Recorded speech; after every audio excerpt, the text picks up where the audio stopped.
Sophia Chen had been trying to conceive for 3 years when she finally got the positive pregnancy test that changed everything.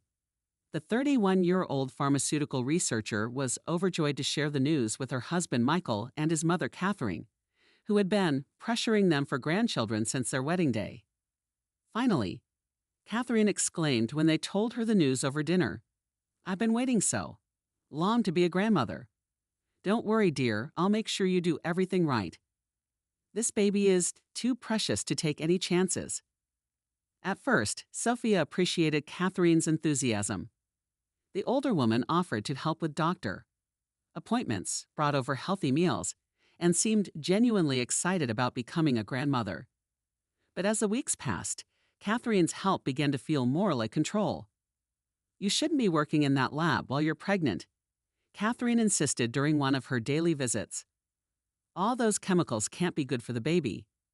I think you should quit your job and focus on being a mother." Sophia, who had spent 8 years building her career in pharmaceutical research, was disturbed by the suggestion. "My work is completely safe, Catherine. I follow all safety protocols, and my doctor says there's no reason to change anything." But Catherine's interference only escalated from there. She began showing up at Sophia's doctor appointments uninvited, claiming she had a right to be there as the baby's grandmother. During these visits, she would whisper concerns to the doctor about Sophia's stress levels and emotional instability. Everything changed when Sophia started experiencing unusual symptoms that weren't typical of pregnancy. Severe nausea that lasted all day, dizziness, and strange tingling sensations in her hands and feet. Her doctor was concerned but couldn't find any medical explanation for the symptoms. "Maybe it's just stress," Dr. Martinez suggested during one appointment. "Your mother-in-law mentioned that you've been having some emotional difficulties lately." Sophia was confused. "I never told Catherine I was having emotional problems. I feel fine. Mentally, it's just these physical symptoms that are worrying me." What Catherine didn't realize was that Sophia Chen wasn't just any expectant mother. She was a senior researcher at a pharmaceutical company who specialized in drug interactions and toxicology. She had access to advanced laboratory equipment, understood how to test for foreign substances, and most importantly, she knew how to detect when someone was being poisoned. The breakthrough came when Sophia decided to test her own prenatal vitamins using her lab's equipment. What she discovered made her blood run cold. Her vitamins had been tampered with. Someone had been adding high doses of iron supplements and herbal extracts that weren't supposed to be there. "This is why I've been feeling so sick," Sophia realized, staring at the test results. "Someone has been deliberately overdosing me with supplements that could harm both me and the baby." Sophia's investigation revealed that Catherine had been systematically replacing her prenatal vitamins with modified versions that contained dangerous levels of nutrients. Too much iron could cause severe nausea and organ damage, while the herbal extracts Catherine had added could potentially cause miscarriage. But the vitamin tampering was just the beginning. Using her research skills, Sophia discovered that Catherine had been conducting her own investigation into Sophia's medical history, calling her previous doctors and claiming to be conducting a family health survey for the pregnancy. The most disturbing discovery came when Sophia found evidence that Catherine had been documenting everything about her pregnancy, creating a detailed file that included private medical information, photos taken without permission, and even recordings of their conversations. "She's been treating me like a lab rat," Sophia whispered to herself, looking through the evidence. "She's been experimenting on me and my baby." Sophia's training in pharmaceutical research had taught her to look for patterns and connections.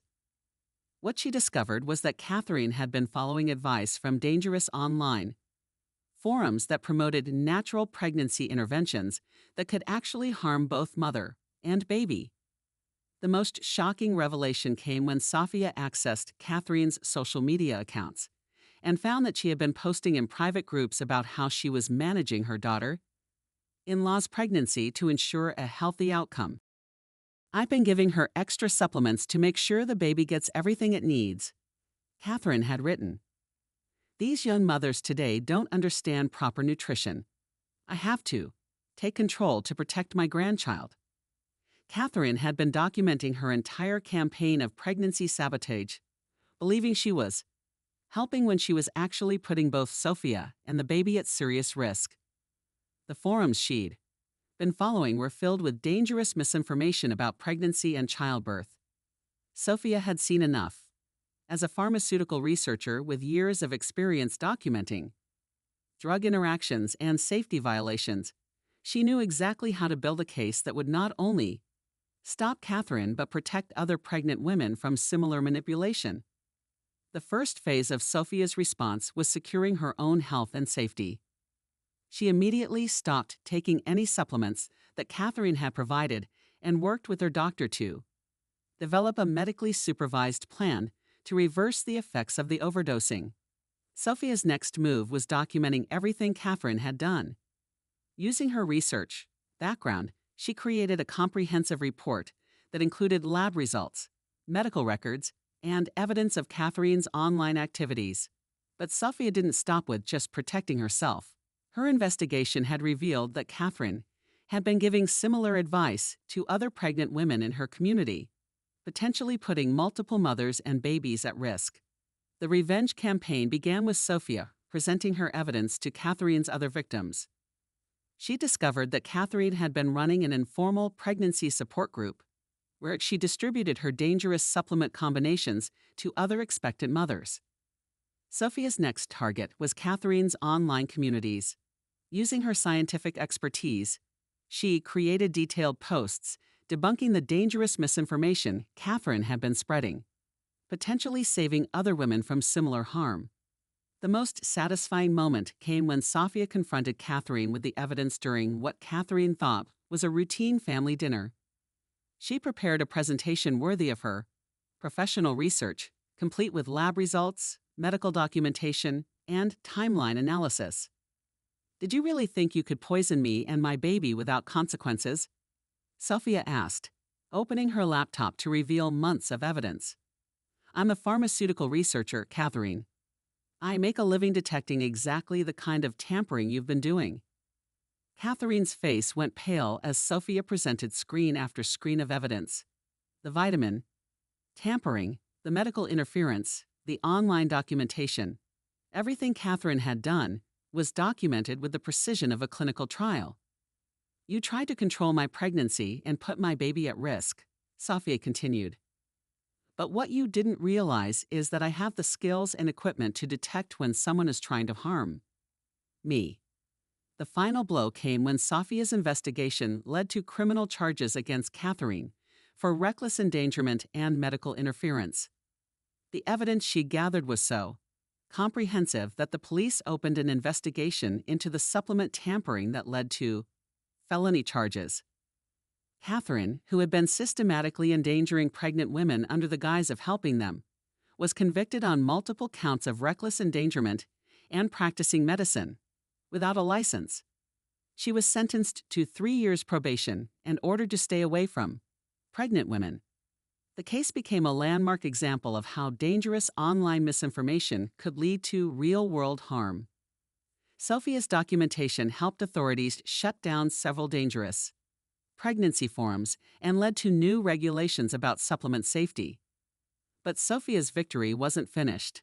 Her research had exposed a network of dangerous pregnancy misinformation that led to new safety protocols and education programs for expectant mothers. 6 months after Catherine's conviction, Sophia received a letter from another pregnant woman named Anna, who had recognized the same supplement tampering in her own situation after reading about Sophia's case.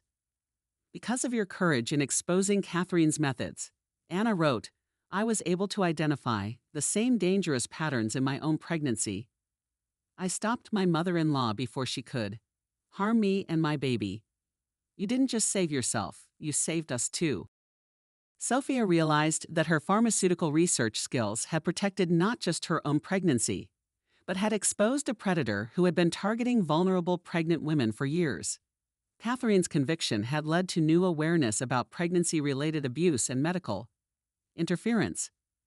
As Safia looked back on the experience while holding her healthy baby daughter, she understood that Catherine's biggest mistake had been targeting someone with the exact skills needed to expose her. The woman who had tried to control a pharmaceutical researcher's pregnancy had instead provided her with the most important case of her career. The investigation had revealed systematic endangerment that protected future mothers and babies from harm. Sophia's professional expertise had turned Catherine's weapon against her, proving that sometimes the best revenge is simply the truth.